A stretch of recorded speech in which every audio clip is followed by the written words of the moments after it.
Deary me.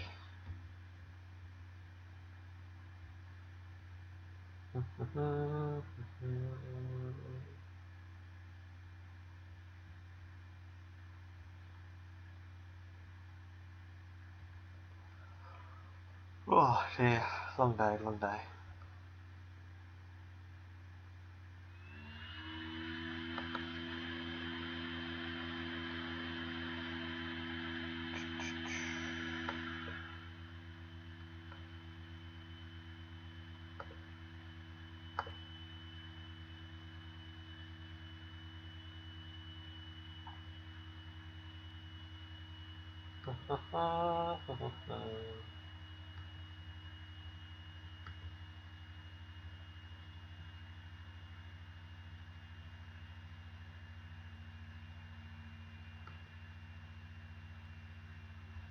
So yeah, I'll get this up and running in a minute. Just making sure everything is fine and well. So yeah, just give me a minute. Bear with, bear with.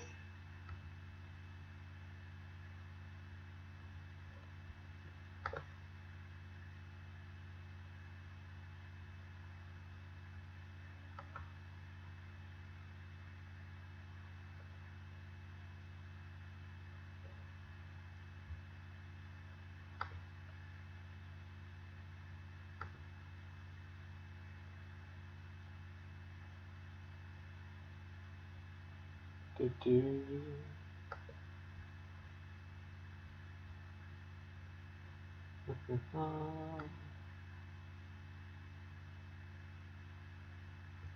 Yeah, I think it's all okay.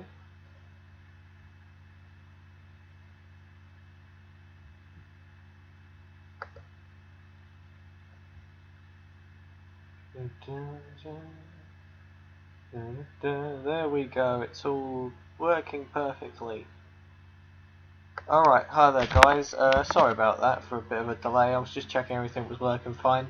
So I'm here today just to cover what I'm calling the F1 standpoint. So I'm just going to go through everything that's been happening in F1 for the last few weeks and kind of looking for a preview ahead to the next few races.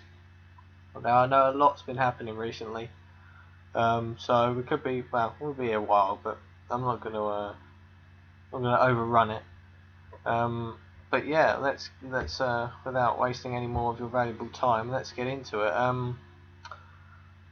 We'll go through the entire race weekend in terms of the Australian Grand Prix, but obviously before that they announced this new qualifying format, which obviously we'll get into a little bit later as well. So it was a 3-stage format, so like 3 different periods. Obviously Q1, and then you had like last 7 drivers getting knocked out, but like every minute and a half. And it was just like the same way they used to do it, but just the drivers got eliminated one by one instead. Now a lot of us were very critical of this. I was as well. A lot of other people that I knew were very critical of it as well. And yeah, it didn't work, did it? But we'll get a bit further onto it soon. Alright, the first Friday, the first practice session, nothing untoward really happening, nothing to shout about, nothing to write home about. Every time it looked like it was going to dry up, every time it just kept on raining, so it was a bit disappointing because I just recorded it and watched it the next day, and I thought, oh, I'll get up and watch it, but yeah, it was a bit of a waste of my time. The first practice there was a little bit, but there was a little bit going on, but nothing really. Second practice, nothing at all, nothing to cover there. So let's not waste any time with that. Alright, qualifying. This is where most of the talk was for most of the weekend. This new quali format that came in. I would say it kind of worked in the first practice, well, not first practice, but the first qualifying knockout session. It kind of worked for a little bit, but there were some strange, worrying signs of like drivers weren't going out. They were saving a set of tyres for the race. It was a bit weird, but I thought actually near the end it was going to get more interesting because obviously it was the higher drivers and they'd slowly get knocked out, and then they'd find out where they were. So the base of it looked good. So I thought maybe as it gets better, as the longer it goes, it might get better. But it couldn't have been any further from the truth, could it? But yeah, I mean, it was really disappointing. And a lot of people, a lot of the teams were coming out saying it was a shambles, and yeah, and it was really. I mean, everyone said it. But the thing is, what I don't get about this is this is actually a very good idea if it's done right, and that's the problem with a lot of F1's ideas. They have great ideas, but they don't do it right. I mean, you look at it. I mean, the process of a knockout would be very interesting because it's like one by one. The cars would be flying around trying to get their laps in, trying to get as high up the grid as they can so they don't get knocked out. And you'd think that would work well, but the fact that you have to come into the pit lane, put on a new set of tyres, and complete your lap within 90 seconds is impossible. So yeah, they didn't really think about that much, did they? And on a logical perspective, it was never going to work, and surprise surprise, it didn't work. The last 5 minutes of Q3 they were already doing the weigh-ins, checking the weigh-ins of the cars and everything. It was just a shambles. Hamilton got pole from Rosberg, and I believe Vettel in third. But there was 2 Mercedes, 2 Ferraris, and yeah, that was very disappointing to say the least. I mean, I'm glad I didn't get up at 6 in the morning for it, if I'm being honest. I just watched it the next morning. But yeah, I mean, not a great start to the weekend considering first 2 practice sessions were completely, well, virtually weren't even worth anyone's time. It was an absolute team boss's headache. They couldn't really gather any good data, especially on the first race as well. And you just want a perfect, lovely, sunny day to gather so much data, and they couldn't gather any data. And then they had quali, and that was just a waste. And it was just nasty already. And you're thinking, oh my goodness, what's the race going to be tomorrow? The Mercedes are just going to run away with it. No point in watching it. What's the point? So now we get to the race, and well, I thought it was a pretty good race, if I'm being honest. I mean, we'll go through it bit by bit. Sorry, as I get a drink. Thirsty work, all of this. Right. Yeah, I mean, that was a very good race in my opinion. Wouldn't say very good. I'd say good. Definitely worth a watch if you haven't seen it already. Didn't get up for it myself. I was too pissed off with qualifying, if I'm being honest, and I just thought, nah, fuck it, you know, I'm not going to waste my time. But I was pleasantly surprised, I'll put it that way. I think that's a good word for it. I was pleasantly surprised with what I saw. Right, so the start, couldn't believe it. I mean, Mercedes must have some sort of problem with their clutch overheating, because obviously you see with the front runners, they sit at the grid for a long time while all the cars at the back form up. Whether it's, I don't know, whether it's just the clutch they've made is just, maybe it's actually quite good, but not as good as the one that Ferrari have, especially off like the second phase of the start. You always see like the first phase Hamilton got away alright. The second phase he got too much wheel spin, and every time he got to the end of first or second gear, the car kept like bouncing off his limiter. You could hear it when they replayed it. And after about 3 or 4 seconds, Vettel was already ahead. And I was stunned, if I'm being honest. And then as obviously he stormed through Vettel, it was I swear that Alonso and Vettel must have changed places, because that was incredible. The launch he got, it was like Massa's last year in I believe Silverstone. When he did the 2 Williams, it was almost identical. It was like Silverstone 2.0. It was crazy. So it's not like Mercedes. This hasn't happened to Mercedes before. At Hungary last year as well. I mean, is this something we're going to see more this season? That they have more clutch problems getting off the start, or the second phase of the starts? Are they going to have this going to be an ongoing thing, or are they going to be able to fix this? And so they must be worried. I mean, because teams like Ferrari might think, oh well, right, with third and fourth, that's pretty good for us. And if we get a good start, because we know we've got the advantage of Mercedes, we can get ahead of them. So there must be a psychological advantage now for Ferrari, thinking, well, you know, we've only got to get just behind them. We'll save a set of tyres. We'll get them on the start. So that could be interesting to see how that plays out during the season in terms of will they really even go for pole, or will they sit back and just get them on the start? My opinion personally with that, I think they'll still go for pole, but maybe they'll just do like one run. But that could be something that Ferrari are thinking about. But yeah, that was an unbelievable start. So within the first 5 or 6 seconds, Vettel's already ahead, and by I believe the end of turn 2, he's about a second ahead already of everyone else. And as Rosberg's obviously, as Vettel's gone between the two Mercedes cars, Rosberg's on the right hand side, I believe, and Hamilton's on the left. And as Rosberg's come across on the right hand side, as they kind of both met in the middle, the two Mercedes, and they actually made contact. And it was actually quite incredible, I thought, and how lucky Rosberg was to not get a puncture from that. My word, I mean, how close can you get? How close a call can you get without getting a puncture? I mean, he definitely made contact. You could see a little bit of front wing came off Hamilton's car, and to be honest, when we say that was Hamilton's fault, they just kind of slowed as much as he could. But you could see that took away so much momentum from Hamilton, because he then lost 3 more positions afterwards. Yeah, it's playing up a little bit. Wait a minute.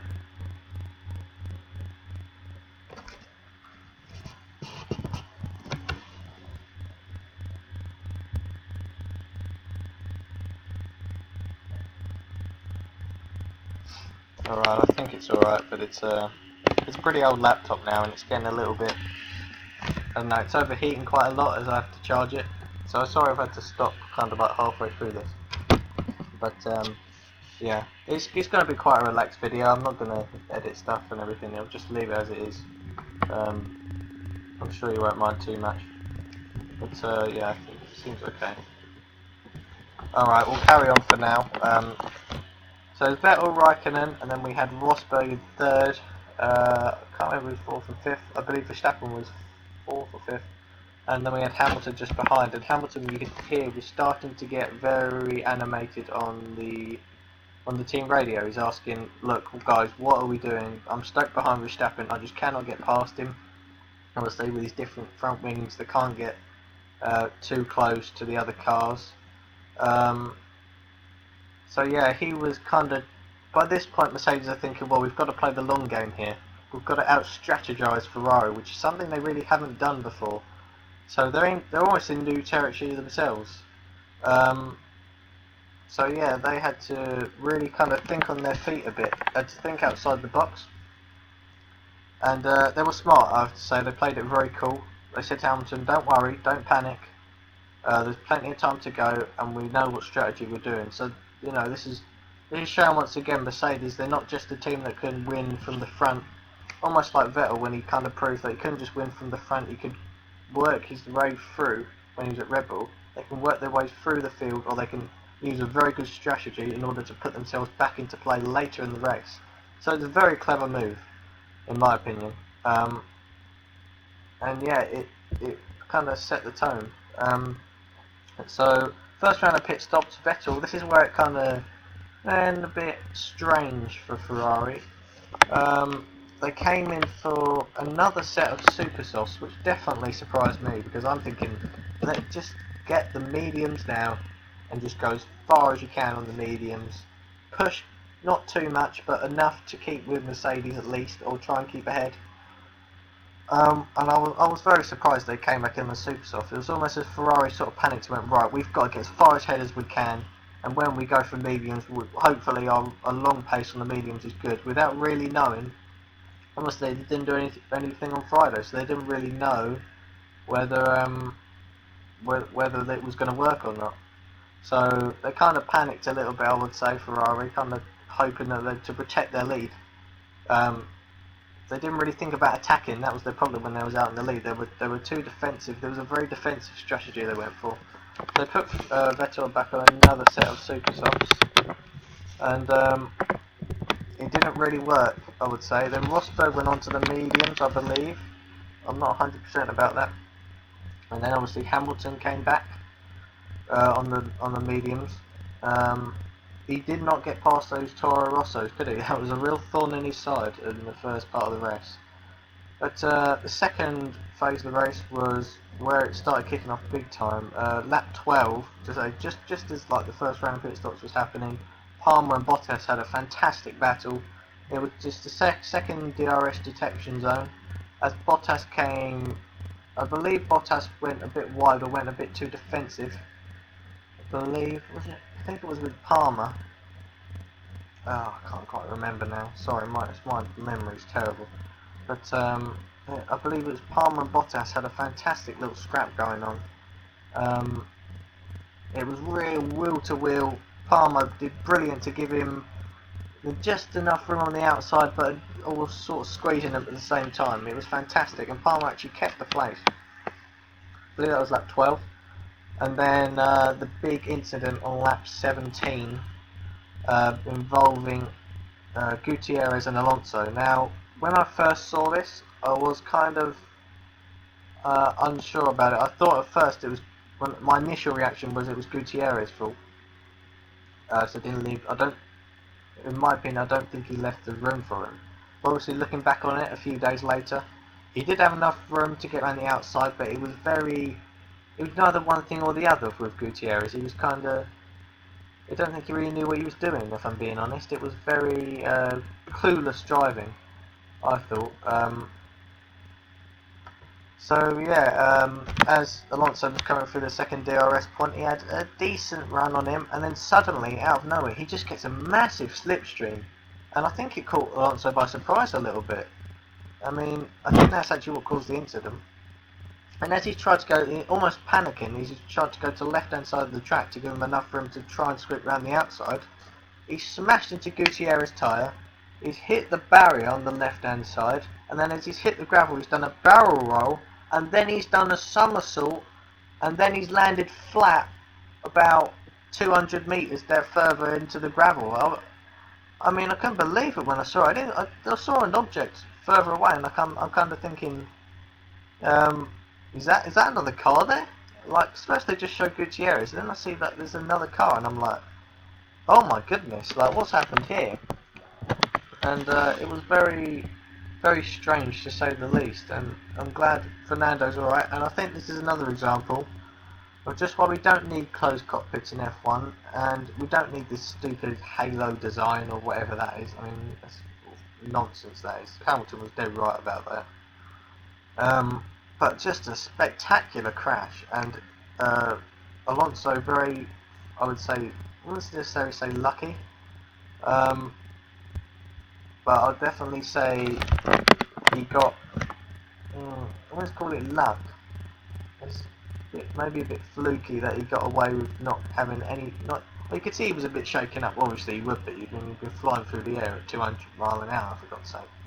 But you could definitely see he was shaking a bit, and yeah, it was unbelievable accident. He got out straight away. You could see him sort of kneeling down a bit. You could see he was definitely kind of stunned at what had just happened. Obviously, he's concentrating fully on the race. He's got to run on someone, and the next thing he's flying through the air like a Boeing 747. So that was a strange accident. Kind of similar to Webber's one, although I'd definitely say Webber's was more spectacular. I mean, he nearly went over the fence, for God's sake. I mean, imagine if he'd have gone over the fence, Webber. That would have... Jeez. I mean... But it just shows you how safe F1 is now. I mean, it's always going to be dangerous when you're driving at 300 kilometers an hour. It's always going to be like that. And I'm surprised that it's never happened before. People getting... Obviously, there's been bad injuries before, but you see, like with Webber in 2010, he got straight out again. He was fine. He was obviously shaken, but he was fine. And another reason why we don't need closed cockpits, in my opinion. But moving on, this completely changed the race. There was a red flag, debris, left, right and centre. There was a red flag, they all formed up in the pit lane for, I believe, about 20 minutes to half an hour. And obviously a safety car came back out after a couple of laps, they got going again, Vettel was still in the lead. And this is where you could kind of see where the race was going. It kind of quieted down a little bit after this, after the red flag. And I think we all needed time to get our breath back really after that. And it was Rosberg was able to keep pace on the mediums with Vettel on super softs that were beginning to fade away, beginning to grain quite a lot.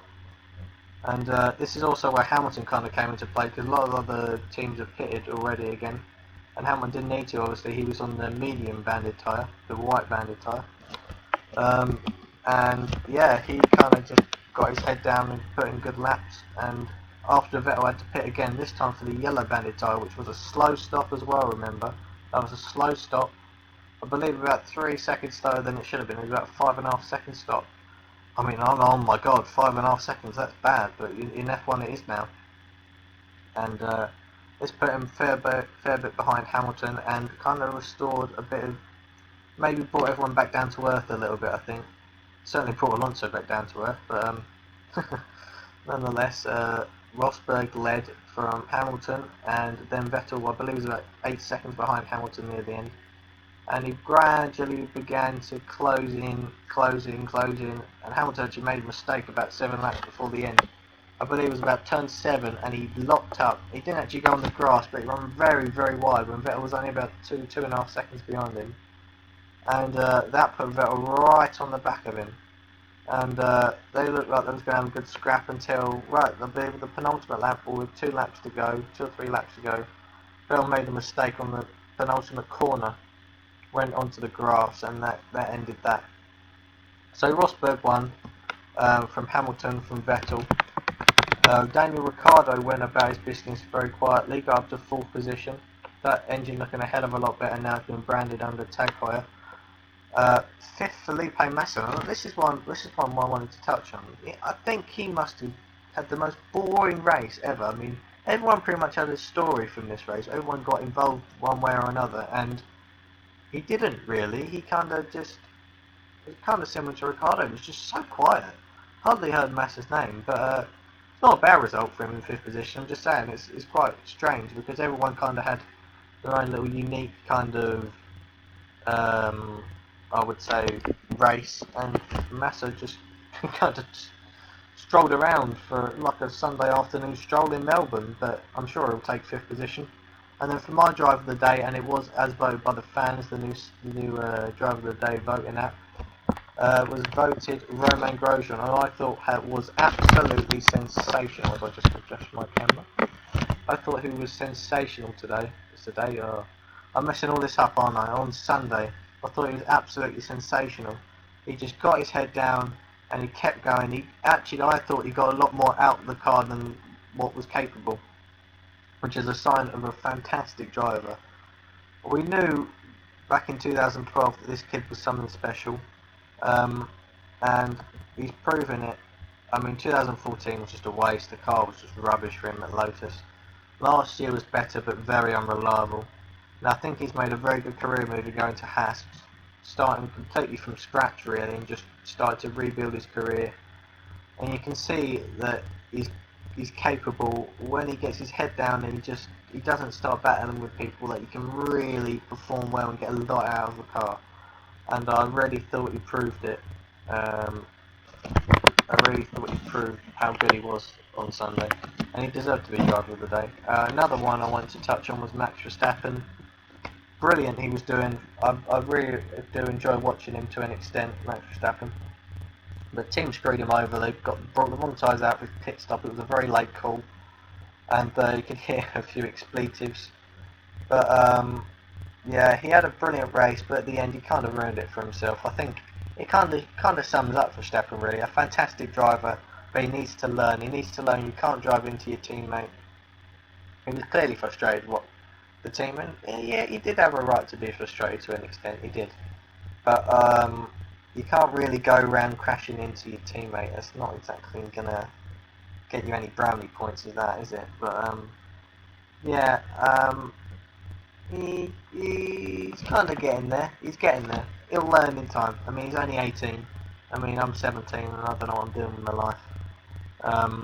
18 years old and driving an F1 car is crazy. Imagine thinking about that 20 years ago. There's no way you could be able to jump in a car 20 years ago with all the physical demands.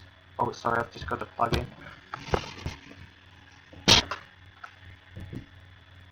my laptop. Okay, there we go. So yeah, I mean he'll learn in time, but eventually I think he does have definitely potential to be a double, maybe even a treble world champion. I mean, but he's got to be, they've got to manage him right, got to manage him correctly. Um, and the Renaults, were kind of stagnant. I thought maybe they'd do a bit better. I thought Palmer did quite well. He's quite promising. Magnussen was very quiet. He didn't really do very well. Palmer beat him quite convincingly. McLaren, very happy to see McLaren doing well. Well, doing well, but definitely doing better. Obviously, Alonso was a bit of a shame, but Button didn't have a great race, but I think maybe he had a few technical issues. They didn't really do the strategy very well after the Alonso crash. But there are definitely good signs. It's good signs. I mean, last year was horrible to watch two great drivers in a shit car like that. I mean, there's no other way to put it, but it was terrible. We saw Alonso doing his old suntan thing in Brazil and saying it was embarrassing at the Japanese Grand Prix, a clear strike at Honda as if to say, wake up, they need a good car. And finally it looks like they have solved a lot of their deceleration problems at the end of straights. Looks like they do have a bit more horsepower, though they still are a long way down on Mercedes, but they're getting there. And it's good signs, hopefully at least this year, even if they're not at the top. Hopefully they're battling and making their way through, because we need it. We need F1. We need McLaren to be doing well. It's such a famous team. We go down the years, Senna, Prost, etc. We need them to be fighting at the front. And hopefully in time, when we keep saying time, we never know how long it's going to be. Hopefully they eventually find their way back to the front. Manners I'm just kind of going in between with the teams. Manners looked a bit better for Australia. Pascal Wehrlein got himself up to, I believe that's how you pronounce it, got himself up to 14th at one point. But I believe reliability problems struck Rio Haryanto. I think he stopped about halfway through. Pascal finished, I believe, last in the end, but they did look a lot, I wouldn't say a lot better, they definitely looked a bit better. Another team I want to touch on was Williams. They look a bit like they don't really know what to do now. They look like they've kind of reached a really good development phase over the last couple of years, but I feel like they're kind of scratching their heads a little bit in terms of where they're going now. I mean, they're kind of good in their position, but they're not really going anywhere. And when you're near the top, they're not quite there. There's only one way to go if you can't get the development right, and that is down. And there's teams now kind of tugging at their ankles, tugging at their feet, kind of biting away, trying to take Williams' place. And it'd be a bit of a shame if they did fall down the order a bit, because they've got two fantastic drivers in Massa and Bottas. Bottas, a future world champion, I would say. So I hope they do get a bit better as the season goes on. Hopefully it was just a bit of a blip for them. Force India, nothing too much to touch on there. And yeah, that pretty much covers it. Unfortunately, as we found out yesterday, they are keeping this qualifying format because they couldn't. I know they were going to try and change it, but they didn't have time to change it. But hopefully, one way or another, we can try and get a better reading in Bahrain of the teams. Hopefully, the weather's Bahrain, so hopefully the weather's definitely better there. We better hope so. If it's not better there, then I don't know where it will be better. But yeah. So overall, it was a good race. I mean, it was only really the race that was worth watching. If you're going to go back and watch it, just watch the race. The rest is just a waste of time. Don't bother. Just watch the race, and yeah, it was pretty good. I mean, I was, like I said earlier, pleasantly surprised by it. A lot to talk about. For the second half of the race did dip down a bit, but I was happy. I was happy to watch that. I mean, if F1 was like that every race, it'd definitely be worth watching, in my opinion. So yeah, that pretty much covers it for today, I reckon. We'll try and do this after every race, so I believe there's the first 7 or 8 races every other week, which is good. So try and get on there every other week to give kind of an F1, it's called the F1 standpoint, and hopefully we see some more good and close racing like we did in Australia. So thank you very much for watching. Like the video please, and subscribe if you're new, and I shall see you hopefully in a couple of weeks time. Peace.